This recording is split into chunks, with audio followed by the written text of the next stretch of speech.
and welcome to Asset Television News. I am Emanuela Akwaya, and here are the headlines. Nigeria calls for deeper economic partnership with Germany. Senate calls for the prosecution of promoters of failed CBEX. No pilgrimage for now until peace returns to the Middle East, says FG. Minister of Steel Development Shaibu Abubakar Audu has called for deeper strategic economic partnerships between Nigeria and the European Union to accelerate the development of the country's steel and mineral sector. He stated this while speaking at the Nigerian-German Economic Forum in Dortmund, Germany. Our correspondent, Maya Osebe, monitors the developments and brings us this report. Nigeria's Minister of Steel Development, Shaibu Abubakar Audu, stated this while speaking at the Nigeria-German Economic Forum in Dortmund, Germany. The minister outlined Nigeria's policy direction towards building a value-driven industrialized economy. He pointed out that the federal government is repositioning Nigeria from a raw materials exporter to a value-adding manufacturing hub, in line with the renewed hope agenda of President Bola Ahmed Tinubu. Audu stated that Nigeria's large domestic market of nearly 250 million people, coupled with a youthful workforce and strategic location in Africa, presents significant opportunities for long-term investment, adding that the country has recorded an estimated of $10 billion in annual steel demand, underscoring the urgent need to expand local production capacity and reduce import dependency. The minister further highlighted Nigeria's vast mineral resources base, including over 3 billion tons of iron ore, as well as commercially viable deposits of limestone, magnesium, copper, lead, zinc, lithium, and rare earth minerals. Explained that these resources provide a strong foundation for domestic industrialization and structured export. He explained that these resources provide a strong foundation for domestic industrialization and structured export partnership with European markets, particularly in the context of global energy transition needs. According to him, the government is prioritizing investment in steel and aluminium production, mineral beneficiation and processing, critical industrial infrastructure such as power, rail, gas, and port systems. He stressed that technology transfer and technological skill development remain central to the policy framework to ensure sustainable growth in the sector. The Nigeria-German Economic Forum provides a platform for strengthening bilateral economic cooperation, promoting investment flows, and advancing industrial partnerships between the two countries. Mania OCB, Asset Television News. Nigeria's Minister of The Economic and Financial Crimes Commission, EFCC, has disclosed that it is prosecuting Nigerian promoters of the collapsed crypto billion exchange, CBEX, over their involvement in the alleged multi-million-dollar Ponzi scheme. Speaking at a public hearing convened by the Senate Committee on Banking, Insurance and Other Financial Institutions, an EFCC representative, Dan White, revealed that investigations traced over $46 million in stablecoin transactions to the wallets identified as collection points operated by the scheme's promoters.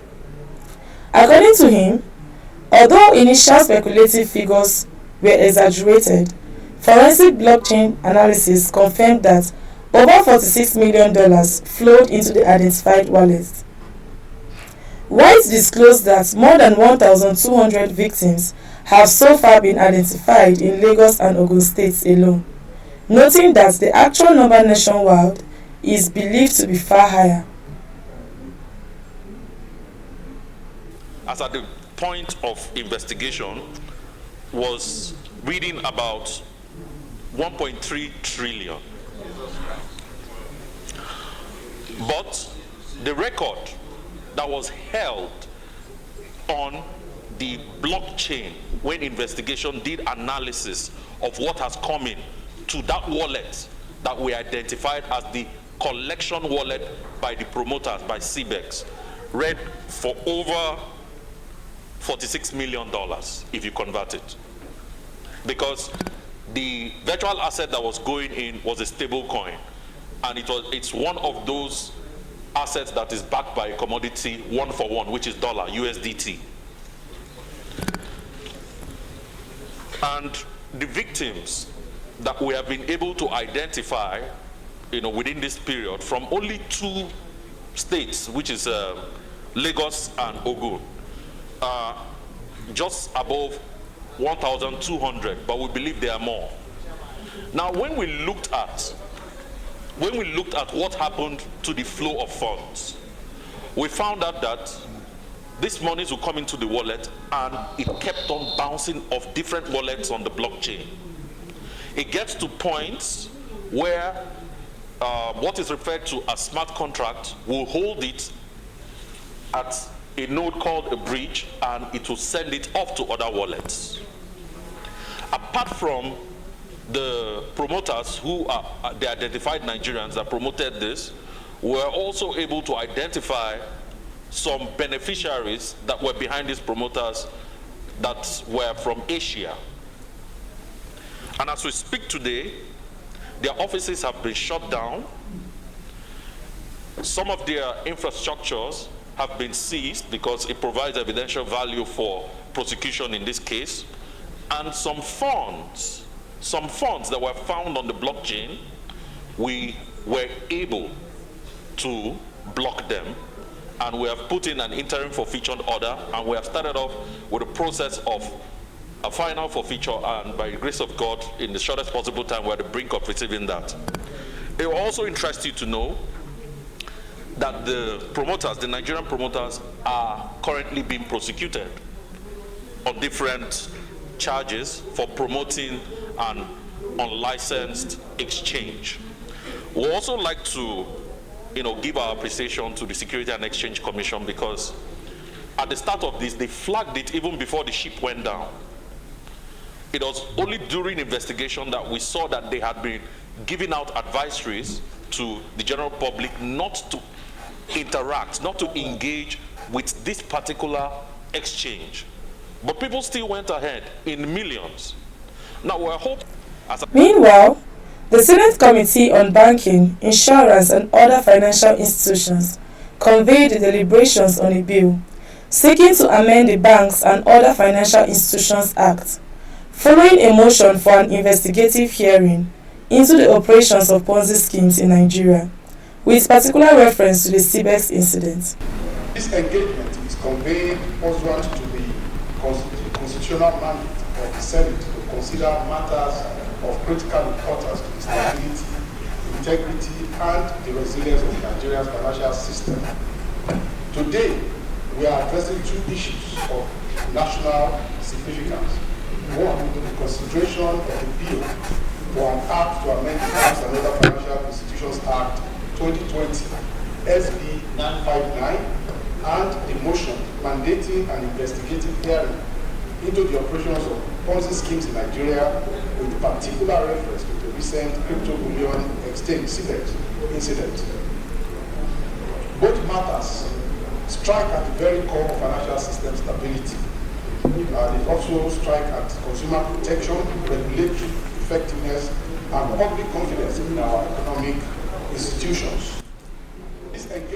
Declaring the hearing open on behalf of President of the Senate, Senate Leader Senator Opeyemi Bamidele stressed that stakeholder engagement was critical to strengthening legislation and restoring confidence in the nation's financial architecture. Stakeholder engagement strengthens legislation and ensures that our laws are informed by practical realities. The Senate will carefully consider all submissions and recommendations presented here today.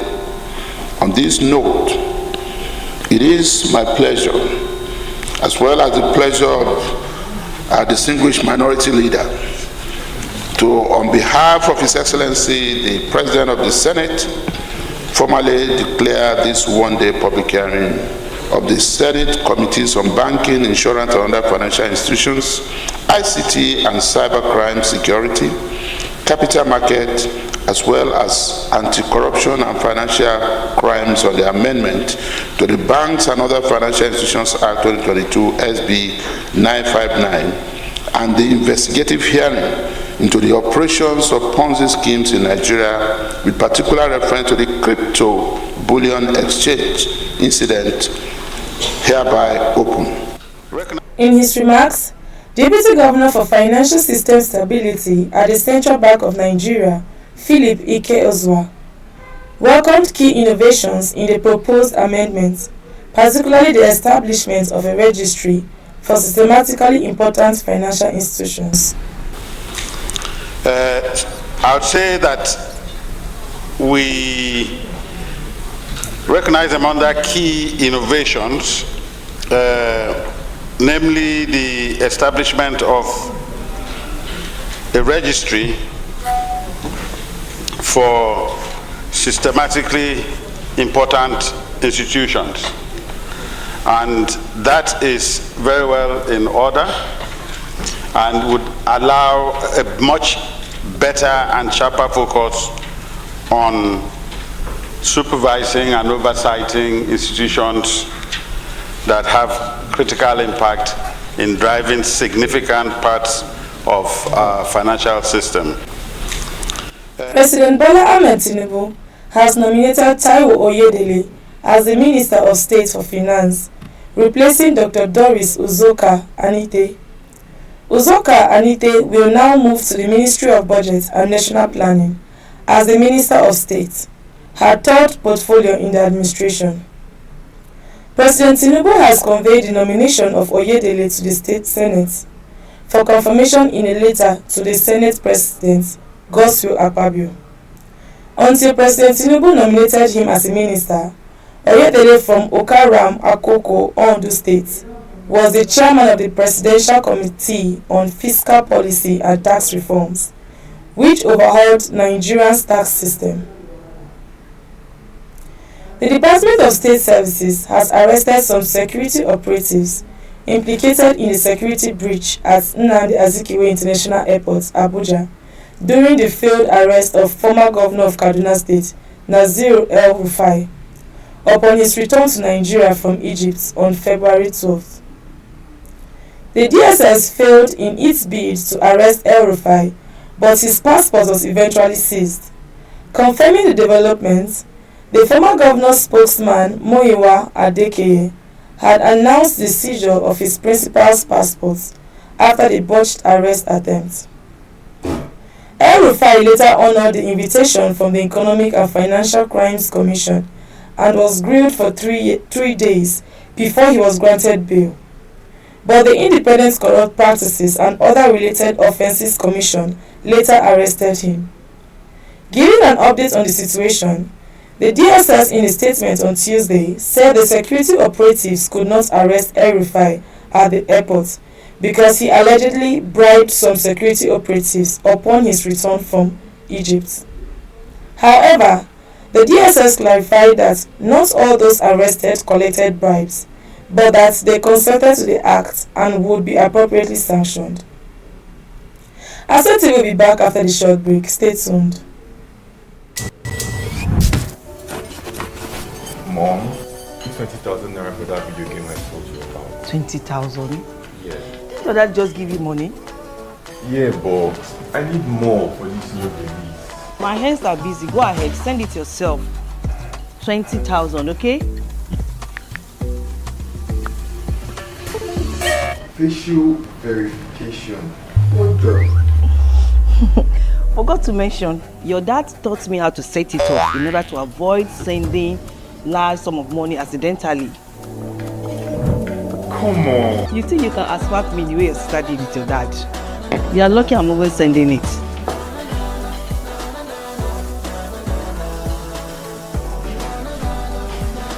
This boy. With OPay's large transaction shield, your face is the only access. OPay, beyond banking. Welcome back from the break.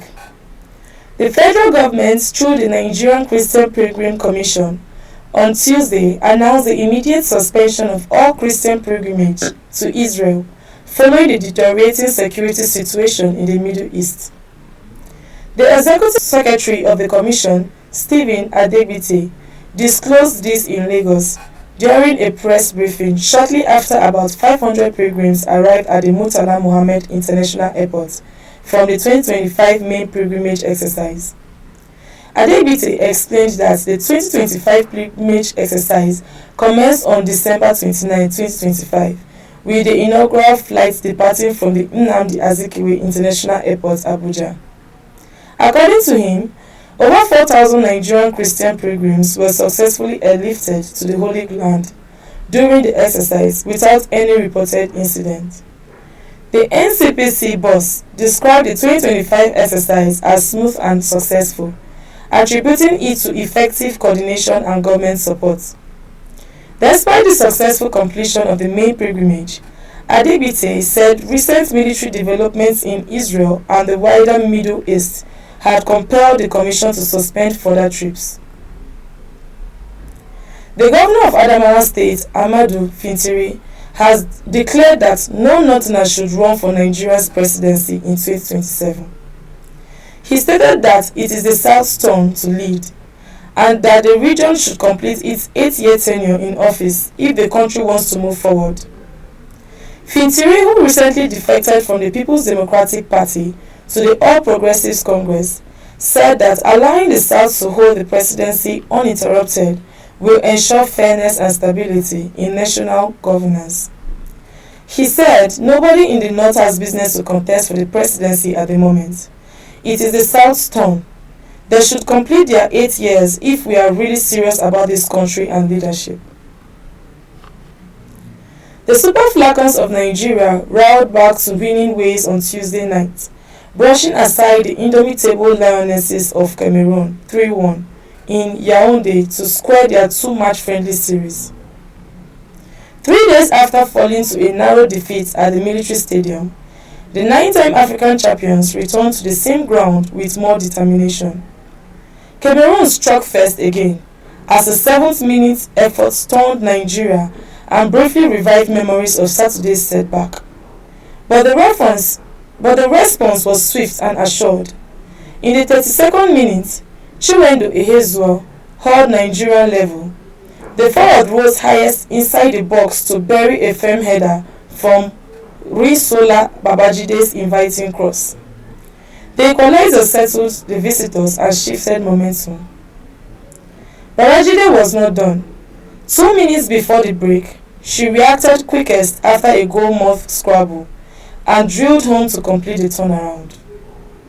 Head coach Justin Madugu, who made 7 changes to the side beaten at the weekend, got the reaction he demanded. He remodeled midfield press with intent, shut down central channels and forced Cameroon into defensive play. The Falcons stayed sharp after the restart. In 64 minutes, Captain Rasheedat Ajibade surged down the right and whipped in a dangerous cross. Michel Alozie met it full stretch, powering a flying header beyond the goalkeeper to seal the game at 3-1. And that's the news at this hour. Do follow us on all our social media handles. On behalf of the news crew, I'm Emmanuel Akwaya.